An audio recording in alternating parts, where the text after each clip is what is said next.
You're all very welcome. Greetings to my amazing viewers. You're welcome for today.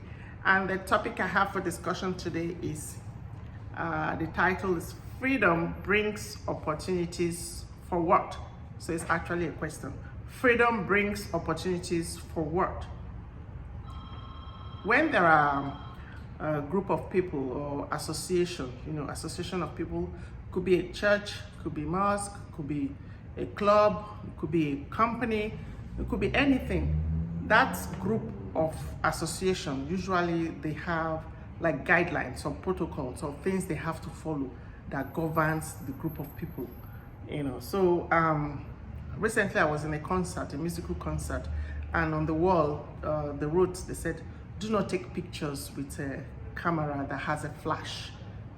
So that's a kind of guideline, because taking pictures while the performers or the people performing, it could distract someone and they may lose their focus on what they're doing. So one of the guidelines is do not take pictures with flash cameras. So it could be in the bus. I think I've seen the city buses, they don't expect you to have drinks or foods or things like that, because maybe after the day's job, the driver, I don't know their guidelines, but maybe the driver is expected to clean up the bus, so it takes more time and things like that. And actually, when you have a drink and the drink spills, it becomes difficult for another person to sit on that spot. So maybe they say no drinks, no food. I don't know if people actually follow the guidelines, because I know I've seen people drinking in the bus. Yeah. So, and recently a friend of mine told me, she's a Muslim. I work with her, and I was just curious. I said, do ladies go to the mosque? She said no. So I said, oh, I thought I'd seen some of them in the mosque, or people, when they close, coming back from the mosque. She said, no, they are not obligated to go to the mosque. Maybe those people just want to go there to listen or do something. She said ladies are not expected to be in the mosque. I said, oh, okay. At least I've learned something for that day. And the example that comes to my mind, you see, there's this donkey that Jesus, those who are familiar with the Bible, Jesus rode. He rode a donkey, the triumphant entry to Jerusalem, they call it. This donkey was tied to the tree, and he told his disciples to go lose it. And while they are setting the donkey free, that definitely somebody will come and ask, and if they ask, tell them that the master has need of it. So I was just examining that donkey. I said that donkey being tied to one spot had a lot of limitations. It's like someone in a group of maybe a company or something, there will always be company guidelines. So there are always limitations. When you are not free, you are tied to a particular spot or a particular place, just like that donkey. Until that donkey was released, that was when the donkey was made to fulfill destiny. Until today, we are still talking about that donkey, because it's very important in history. The donkey became important in history. So what I'm trying to bring out here today is that freedom brings opportunities. So when you are not free, you are tied down to a particular spot, you'll be limited. Your options will be limited. You won't be able to see very clearly. Your focus will not be as sharp when you're free. I'll give you one quick example too. You see, in physics, for those people who studied physics while they were at school, there's this experiment that they do. You have this prism, and then you place the prism over a plain or white sheet of paper. You see that the prism focuses the light rays and focuses the light rays onto that piece of paper.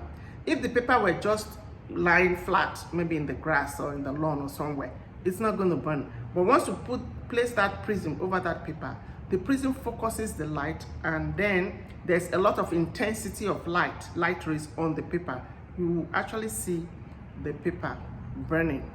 You see a brownish spot there, because from the burnt of the light rays. So that is the result of focus.